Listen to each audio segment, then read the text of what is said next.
Hello, everyone. Welcome back to another episode of No Bull with Nobu, the All-American Shaman. Nobu, we were talking just before starting recording on an idea I had to kind of walk through some different types of medicines, specifically plant medicine. And I know you have some experience, and maybe you'd like to talk us through which ones do you want to start out with? Let's start off with Kambo, Okay. bifollicolor Medusa. Yeah. Could you say that again, that last part after combo? Bifollicolor, Biphylllo color, and then Medusa, like the Gorgon. Ooh, is that the species name of the animal? Could you describe this Correct. animal? Yes, the giant monkey tree frog, otherwise known as Kambo, colloquially to people who are engaged in the medicine, is Hmm. a tree frog that lives in the Amazon and has been used for thousands of years by various tribes for a variety of reasons. They utilize it historically primarily before hunting. It's part of a rite of passage, and they'll apply different dots and gates to the skin. And then you're gonna ask clarifying questions after this on what I'm talking about. Right. But they apply the medicine before hunting to decrease their need for food and water, to remove their scent, to remove any bad luck, increase their focus, and otherwise just be more optimized for what they're about to do. Intense. So it's like a battle preparation assistant and like ceremony, basically, that's happening Mhm. when. Yeah, there's different applications, but primarily it's serving as this pre pre-hunt elixir of sorts. Not really elixir because it's not administered that way, but you know, Mhm. ceremony to increase the likelihood of success. And it, re- Interesting. it removes fear in a very profound way. So I could see it being very effective before a combat or a Uh, conflict of any sort as well. is that effect also part of the reason why it's used in more modern times when folks seeking this medicine choose it? Because I assume they're not all going into battle. No, it has a much different application in the Western shamanistic perspective. So generally it's used as a very strong purgative, but whether that Mm, be of the gut biome, of any sort of spiritual attachment, and it it really there's 19 different peptides contained within it, which big pharma for years has been trying to synthesize and extract these different compounds within the frog medicine, which is an excretion that comes out of the back that is harvested by shamans in South America. Um, Ethically, of course, they mark each frog after it's been milked for a season. So that way, other shamans, if they come upon it, they know that it's already been mm, harvested this year and let it go. Because obviously, they need that excretion to survive in their environment. It's their defense mechanism. right. Because it will cause death upon predators that try to eat it. Which on that note, do not ingest combo because it will do the same thing to you. Uh, Yeah, so let's talk about peptides because I hear that term more often now than I have before, and I don't really know what it is. I'm assuming they're molecular structures. Don't know how big or small. Are they related to proteins? With all this talk about GLP-1, that's like a peptide. There's collagen peptides. Could you talk about your understanding of them? So yeah, they're just you've already pretty much summarized it for the audience, but they're different chemical structures, protein based that interact with the body on different mechanisms. So like GLP-1 is going to inhibit people's hunger response, increase thermogenesis. There's BPC 157, which I think you have some experience with, and some other dimensions we talked about before, which helps with healing of the joints. TB 500 also used for healing of the joints, and it's a currently again safety's a hard thing to look at with these because again there hasn't been with peptides of the pharmaceutical variety we see nowadays there isn't long-term usage of these things, right? Because again these are isolated compounds, whereas the peptides and the Mm, medicine contained within combo has been used for thousands of years, all right, and it's also still within the context of the whole being, not a plant medicine in this instance, animal medicine, but you're getting everything from combo that it has to offer, which I know people, the chemists out there and the scientists are going to say, well, there's no difference between 5-MeO DMT from a toad and synthesized in a lab, to which I'll tell you, BS. That is bullshit. because again, spirit lives in everything. There's a big difference in the energy of, again, what's been cooked for you for your mother with love and intention versus what's been made in a lab or a Walmart mass produced just to generate sales. Big difference in energy there. So when it comes down to Right. these things that are going to alter your consciousness, the same rules apply. Yeah. Yeah, I mean, I guess their argument and also their business model depends on that argument. It's like, let's synthesize this molecular compound so that we can throw a patent on it and charge a whole bunch of money for it. But if these are naturally occurring in other places, you as a individual free person can make the choice to seek out the more pure and natural form of it. So that's cool. So you said there's 19 different peptides in there. Mhm. Um, could you talk about any of like Their effects. specifically about them? Yeah. hmm I can't name names off the top of my head at this moment. Again, I've fallen in and out of how in depth I am with certain things at times, but it anti-cancer, antifungal mold and yeast, anti-candida, which is a huge one for people, anti-parasitic. It also can reset the dopaminergic receptors in the brain. Because again, like when people fall Mm, into doom scrolling addiction, food mm, addiction, various things, a lot of, this is a bad feedback loop in the brain in terms of their D2 receptors. When Kambo is applied, it provides a very hard physical reset on all dimensions, which should bring us to what the actual process of Kambo entails, because I would be not doing my job very well if I didn't tell people what a ceremony with Kambo consists of. yeah, yeah. Let's go for it. So maybe you could set the scene here. So, How is it applied? Maybe could is that where we start yeah, well, I'll talk or created? first preparation. So, Okay. I want people to kind of think about plant medicine experiences as, or entheogens rather, as kind of surgery in a way, energetic spiritual surgery, or woo woo voodoo. So prior to your ceremony, you should have a dieta, which means you only consume certain things. This isn't just through your mouth, it's also through your eyes and ears as well. So being mindful of what media you're consuming prior to your experience. And this applies to all the medicines equally in terms of like priming your mind and body spirit complex to have as optimal results as possible. Because I've seen where people, smoke a cigarette before a bufo ceremony or a psilocybin ceremony, and it has an effect on their experience from both the pharmacological perspective and also the, you know, shamanistic perspective of understanding the different energies and spirits and consciousnesses that are in play. For example, cannabis and ayahuasca don't get along. Like they have com- conflicting female energies that don't jive very Mm. well. Whereas um, Kambo and Bufo, synergize very well. Frog and toad medicine, which is no surprise to me there. But anyways, um, dieta. So making sure that the person is at the very least 24 hours prior to the ceremony.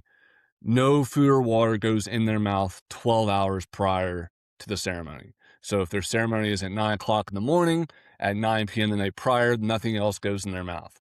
That is my method of doing things. And beforehand, I want them to abstain from meat. I want them to hydrate with electrolytes, coconut water, Himalayan pink salt the day prior. Ideally, the longer they can prep, the better. The better their outcomes will be as well. Versus just like anything else in life, the more you prepare, the better off you're setting your odds in your favor. And then the day of, I first then apply gates to the skin. I use a reishi vine. It's also from the Amazon. It makes about a 1/8 diameter hole in the skin. It's gaining through that top layer of dermis and allowing, then it's going to act as a subcutaneous transfer system for the medicine and the lymphatic system. So after I have all the gates, and I intuitively just know how many gates I'm going to apply. Sometimes people will tell me they have a specific number, but generally speaking, people just defer to my judgment in terms of, how many gates I'm going to give. And the more gates, the higher dosage of medicine you're going to get. So that's also going to affect the process as well. After I've created the gates, then I'll have the person drink between 1 to 3 liters of water. Some practitioners have people do it dry. They don't drink any water. I have found that to be a much harsher, rougher experience. And we'll get to the whys of that in a second. So after they've drank their water within under 15 minutes, because again, it takes 15 minutes approximately for your your stomach to empty itself, which we don't want to have happen in this process. We don't want your stomach to just, flush out all that water to your kidneys. We want the water in your stomach. And here's why. After the water's been drank, then I will apply the medicine. I'll apply the excretion. I then prepare it with water, and it becomes like this gel-like substance that I put on each of the gates. And then we wait. And I do my thing, whether that be working with various spirits, drumming, singing, chanting, moving energy in various ways. And the medicine is then rushing through their body. At first they might feel just tingles on the site where it was administered. Then they might start to feel hot or like they're sweating. Then they could feel nauseous in a variety of ways. They could have emotional release, but generally what I see is just it's puking. Because what the medicine's doing is, and I'm telling you, it's absolutely wild because every experience with any entheogen is unique, but especially with Kambo, because you can feel the medicine scanning your body.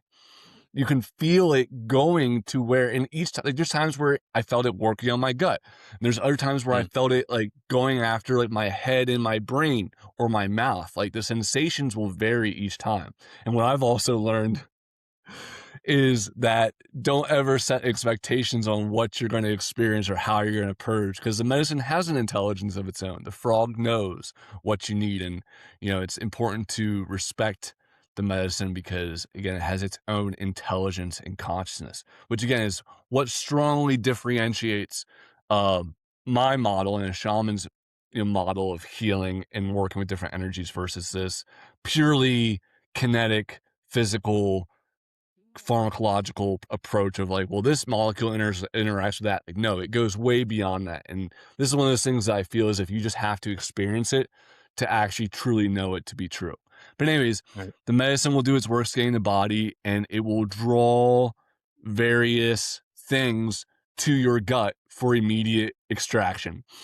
Mm. And once we've reached a certain load of toxicity or your body's just had enough, then purging will occur. Again, it could be puking, could be crying, could be defecation, could be urination, could be all of the above in various combinations and directions.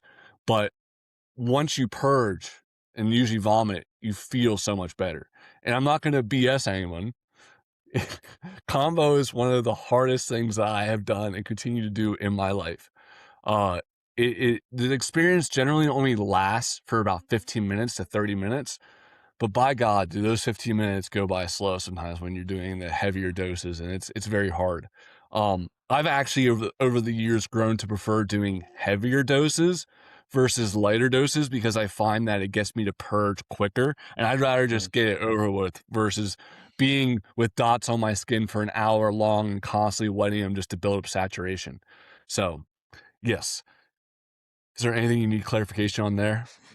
One point that I thought was interesting, you said don't set intentions because medicine has an intelligence of its own, which seems to, from other, maybe recommendations about like set and setting an intention when you go into plant medicines. Is this like just a unique plant medicine where you don't do that as much as you would with others?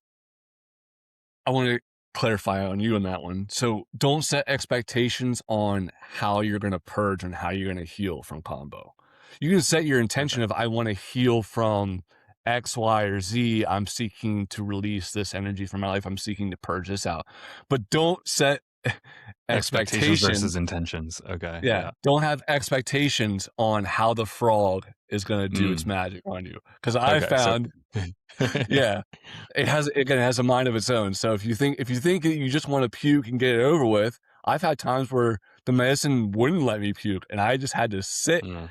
with my discomfort in the lesson. Because again, everything that we are being afflicted by, we've ultimately gotten ourselves into and by our actions. Whether they were Right. our own intentional actions or being complicit in the actions of others, all of us have to take extreme accountability for how we've gotten ourselves in the mess we got ourselves in the first place.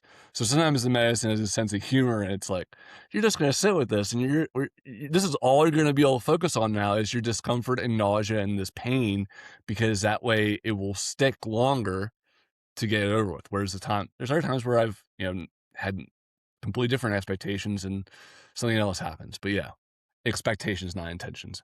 Yeah. Sorry, that was my mishearing, I suppose. Yeah, all good. Dude. Another one you mentioned gates, as far as those are like the burns, like the dots. And then could you talk about so when we were at the ceremony, you mentioned different places along the body have different effects. Does that correlate with like the meridians from like traditional Chinese medicine and like those different energy flows in the body? I don't always use the meridians, but I have before in like very isolated cases of where I wanted to be very precise in working through a condition. For example, one time I was extremely congested, and so I sat with Kambo and I applied 2 dots to L5 on the inside of my left elbow, which is a meridian point in Chinese medicine acupuncture for the lungs and for these various points. And I found that again, like, or when someone has liver or alcohol issues, placing it along the pressure point on the foot between the big toe and the second toe, placing it there will increase, because again, it's all connected. Just knowing where to place it in the body, but I also use it intuitively. I will say this, that I found personally that if you're going for after a target area, applying the medicine in that area is going to increase your results for that problem, whether it be a shoulder, an elbow, a foot, what have you. Whereas if we're just looking at a really systemic purge and cleansing, applying the dots all equidistant and like one on each hand and one on each foot, away from the heart, allowing the medicine to saturate as much of total distance as possible through, because again, Mm, it's going through your lymphatic system, so enabling it to do its work. But there is no one size fits all approach in my experience. yeah, yeah, that makes sense. I mean, maybe every case is unique, but could you talk about some of the more common cases as to why people participate in these ceremonies? Usually it's people realize that they have issues with their gut. I would say gut issues is one of the primary things that people come to me for, because it does offer such a rapid shift in that area. I mean, I can read puke at this point like it's tea leaves. Oh, I've seen all spectrums of colors come out of people, and you can usually see within the puke as well, like whether you can see whether it's bile. It's got usually a darker orangish brownish color. You can see if it's candida. It looks more like a foam and closer to yellow. You know, Parasites, people usually report afterwards, like, "Oh yeah, like I pooped out this worm," and I'm like, "Yeah, well, it mm, kills that." So, it's a very rapid way of resetting gut health, which again, as we know by now, gut health and mental health are so inextricably linked. You know, right. Yeah, that's actually one thing that modern medical system actually has been acknowledging is the gut and mind linkage, which is kind of interesting to see. Um, can you define candida? I don't know if I know what that is. Candida albicans, Latin name, is a yeast that lives naturally in and on the human body.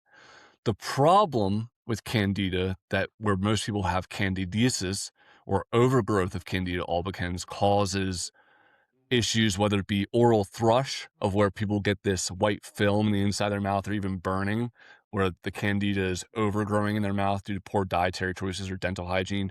Uh, Vaginosis, of where again women have their yeast imbalances, and if the yeast gets turned off, candida can just grow like crazy in the gut, in the skin, and then it manifests itself as, for example, tinea versicolor, where the skin appears abnormal, speaking from experience. And that's again, your gut your gut is your skin turned outside in. So anything that is happening incorrectly with your gut is going to be manifested generally in the skin in some capacity or some Mm, other area. It's not just this localized within the gut, as within, so without sort of thing. right, right. So you mentioned like the dieta on the front end. Are there, I guess, integration or procedures on the back end that you want to talk us through? Generally, after someone's ceremony, they have to rest for a bit. Sometimes if you do a lower dose, or like when I say like a micro dose, you could actually feel quite energized and stimulated from it. Or if it's not enough to push you into that breaking point area of causing a full purge. But generally speaking, people are going to want to rest. They're going to want to rehydrate the fluids they've lost, and making sure that, again, since again, we're operating largely with the physical body with Kambo and the lymphatic system and the gut, that's where it's doing its work. We want to make sure that what we're putting in our body afterwards is in alignment with what we really want. So again, I Uh-huh. always recommend people, tons of watery fruits, maybe some vegetables, and yeah, just make sure you're continuing to put in good things in your body in alignment with your direction. Yeah. So if someone were out there trying to find a practitioner, a shaman like yourself, what are some things to look out for? Maybe um, I don't know, good signs of someone that knows what they're doing, bad signs of someone that doesn't. Anything to note there? Oof, yeah. So I'm probably the most, I don't want to say worst, but I would say the most interesting character to ask about this because I haven't been formally trained. I haven't been formally trained by anyone in terms of any of the medicines I work with. I'm self-taught. So where I speak from is from experience. I wouldn't personally, like knowing what I know now, I wouldn't take combo from anyone that hasn't done a dosage as large as they're administering to you. So if your practitioner says, "Oh, I want to give you 10 dots," I would say, "Have you sat with 10 dots?" Like, Mm, because again, they're not going to know the medicine in that, and that's also what differentiates a big part of what is different from shamanism and allopathic medicine, modern medicine. If you ask your doctor or your pharmacy, "Have you taken this drug? Like, do you know what it does? Like, how has it affected you? Like, what's your experience with it?" They have no freaking clue. You know, whereas yeah. so I would like for people with shamans to be like, okay, like what's your experience with this medicine? What's your Hmm. experience with this practice? Because that's gonna help foster more trust. Because I personally sure as hell wouldn't want someone administering something that could cause cardiac arrest or cause hyponatremia, or even just the water. There have been practitioners in the past who've killed people via washing out too many electrolytes by giving them too much water, or people, having heart attacks due to pre-existing conditions. It's important that that you screen the practitioner and see if they know what they're talking about. Right. Which again, I know that this stuff isn't well documented, and is a lot of fear porn out there surrounding these things. But again, it is really healing. It's really remarkable. Yeah, yeah. So definitely, as an individual, do the research on both sides of the positives and potential negatives. Come in with a full understanding, and then ask them for their own personal experience. It makes sense. Checking those boxes off before you engage in it. So you mentioned energetic surgery, and so there's a purging that happens on like the physical body, and then I guess there's like a correlated result on more of the energetic body of like things that are being removed. Could you maybe talk about that a little bit? In the Amazon, they refer to this as panema, or bad luck, or a black cloud of energy surrounding a person, which again, everyone can see auras to some degree. They're just not as conscious or aware of it. But I've even been at chapters in my life where some people say to me, it's like a black cloud is following you. And that negativity, whether it be different entities, spirits, karma, what have you, has a very palpable effect on our experience. Combo is, again, it flushes out the physical system at a very dramatic cellular level, which then has cascading upstream effects for the spiritual way. Although, again, I wouldn't describe also combo to people as a psychedelic per se, although it can have psychedelic tendencies when applied to the head and the face, which I've done. I think I have like over 22 dots just on my head and face, um, where it can create more of these transcendental experiences. But it's primarily, again, which again, this is an interesting lesson in non-duality, because the frog that lives up in the trees has this very grounded physical medicine, whereas the toad that burrows itself underground has this medicine that takes you to heights that you could never even imagine. So, Hmm. That is poetic. I like that. I mean, you mentioned 10 dots. I'm assuming those were over multiple different ceremonies. Like, what's a, or at one time, like, what's like a crazy big, dangerous, like, dose? What's like kind of safe? Like two or three, I think is normal, right? Like our usual to start so off this is with, this is this, maybe. this is where I don't know. this is where I differ with other practitioners, because, and again, no bull with no boo. I'm not gonna sugarcoat things. I'm not gonna name names, but I'm not gonna sugarcoat things either. I Cool. see the problem that occurs within allopathic medicine of a patient cured is a customer lost. I have seen that with other practitioners with plant medicines of where, or even just their healings in general, where from my perspective, the outside looking in, I'm seeing like, well, I would give way more medicine. Like they didn't even purge from the dose you gave them. They didn't even, have a release, whatever issues they were intending to release from before that, they still have, Mm, and most other shamans that I've seen are usually giving around 2 to 3, maybe 6 dots to people. You know, there's also another method people will use of where they build up, they add a dot every 10 minutes, or every 20 minutes and build up the saturation because they have that fear surrounding, you know, having kill someone potentially. They have that fear. I don't have that fear. I have absolute trust in my communication with spirit. When I the last gal I gave Kambo to, she never sat with Kambo before, and I gave her 10 dots. And she straight up told me, she's like, I would not trust anyone else but you to give me 10 dots. Because again, other practitioners are just going to do 2 or 3 because that's on the safe side. But safe is not where we break new ground and we reach new heights. And again, just so there's no hypocrisy here. I have done 22 dots on my back 2 times that I will never give someone. The most I've given someone else was 18 because they explicitly requested 18.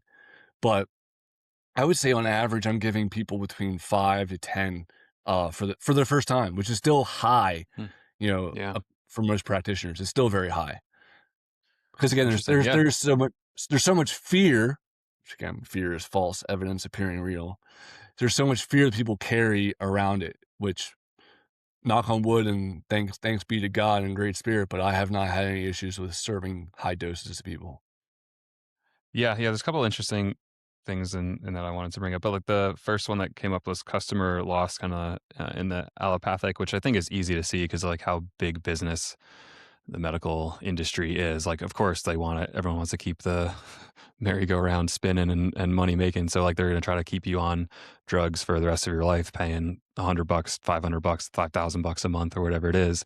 But I guess the rose-tinted glasses would be like, oh, the holistic side of the world, like they're all trustworthy and honest, and they want what's best for me. So it might be easy to fall into working with some unscrupulous shamans, perhaps.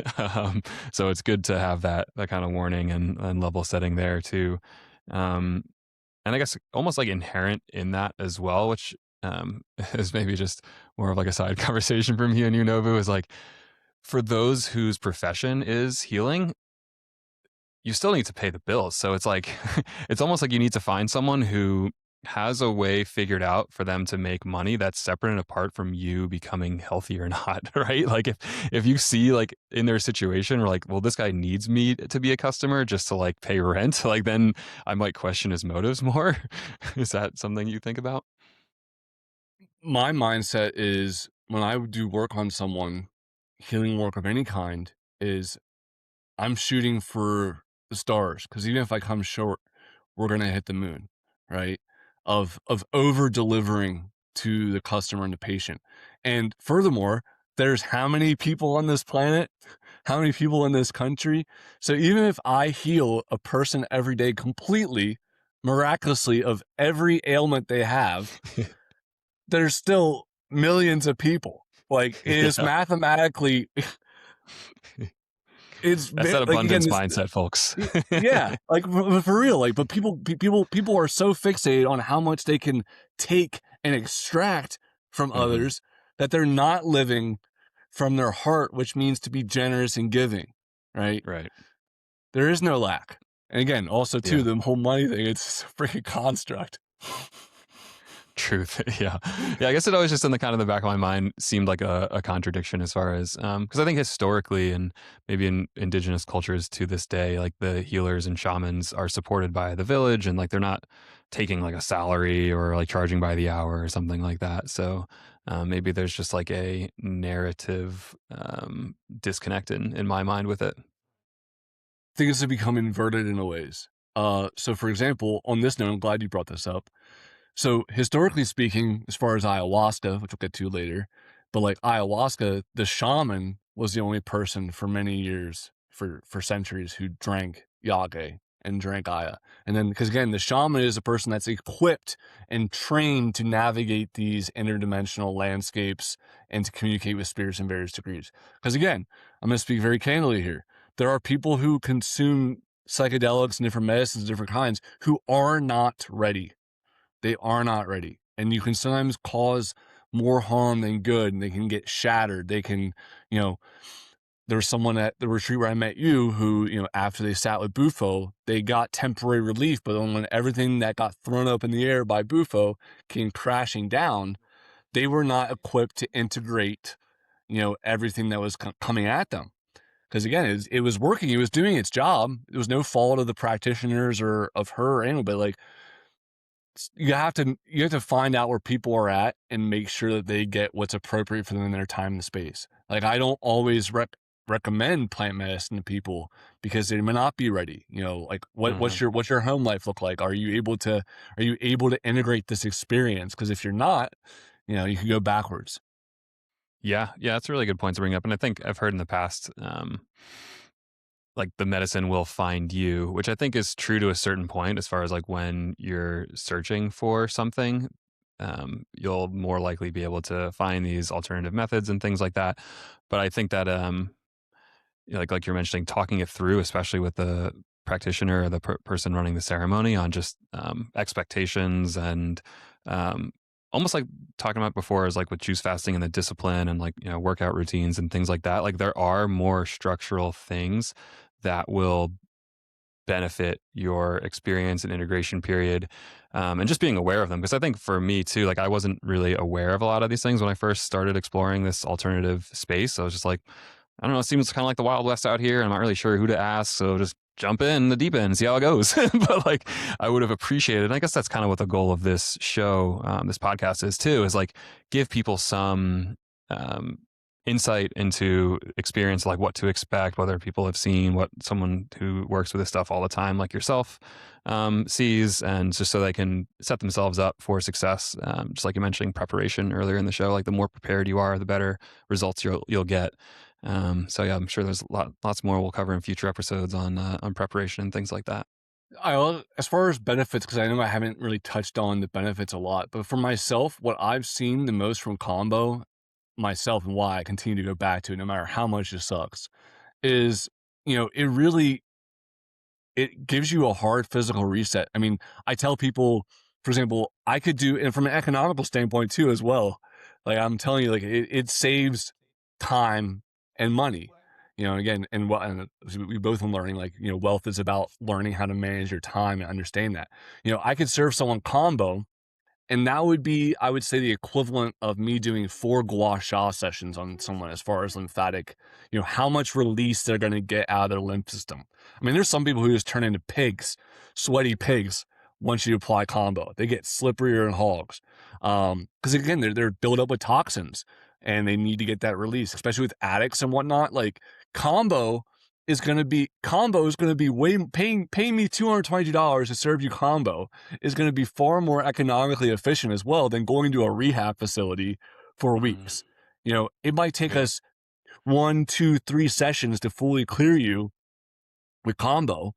Whereas again, the other model is you spending weeks and thousands of dollars to not even achieve the same thing potentially. There's no guarantee. Whereas again, as far as myself, like when someone doesn't get healed, I take it upon myself to see it through. Like, it's not like, well, oh, my bad. Like if I didn't provide the highest level, I failed. And that's also a right, big difference between my model and the allopathic profit model is, right. well, you didn't get what you wanted, but now you can just pay me money for more of this service. So, which also again Look has at to be a yeah. conversation. Yeah. hmm Yeah, and look at the structures and incentives. I mean, anytime there's like corporations involved, like running rehab facilities and things like that, it's like, okay, the humanity got lost in this system a while back. So let's level set here. When you first said the name Biphilo Medusa, that's because like it's two colored frog, two colored toad. Is that Two tone? um They can have more than two two tones tone? sometimes. It's usually green and red. Yeah. We find them in the Amazon. Hmm. Curious, maybe we'll put a little photo up for the You can viewers on what this little guy looks like. I'm bring him up right now. you, you can buy them as well, Oh yeah, but I would not recommend that. I was gonna say, yeah, is that safe? You could I've used Kambo and Bufo from inside the US versus outside the US, and I've noticed a stark contrast in terms Hmm. of the potency and just in general the spirit of the medicine. So, Yeah, you know, yeah. I think that was sourcing such sourcing a good matters. a good part to bring up, like the synthetic, obviously versus natural. I think that's easier to understand, like why there be a difference in the response to it. But yeah, like even the country or the um, building or environment inside versus outside would have an effect on your experience. Well, I mean, think about this for people when this it's gonna be a dead horse, pun intended, that I continue to beat. Again, like the cow that's standing knee deep in its own fecal matter, Mm, producing you milk or being your beef for later consumption versus the cow that's grazing on farmland out in sunshine, right? right. Do you want your combo or your bufo from some frog or toad that's spending its entire life in an aquarium, glass box, or one that's out in its actual natural environment living as it was meant to be, you know? Yeah. Another question to ask the practitioner at the ceremony is like, where did this come from? That's a valid question. Cool. So, any other topics we wanted to bring up on combo before we bring this to a close? If you sit with combo, the magic word is surrender.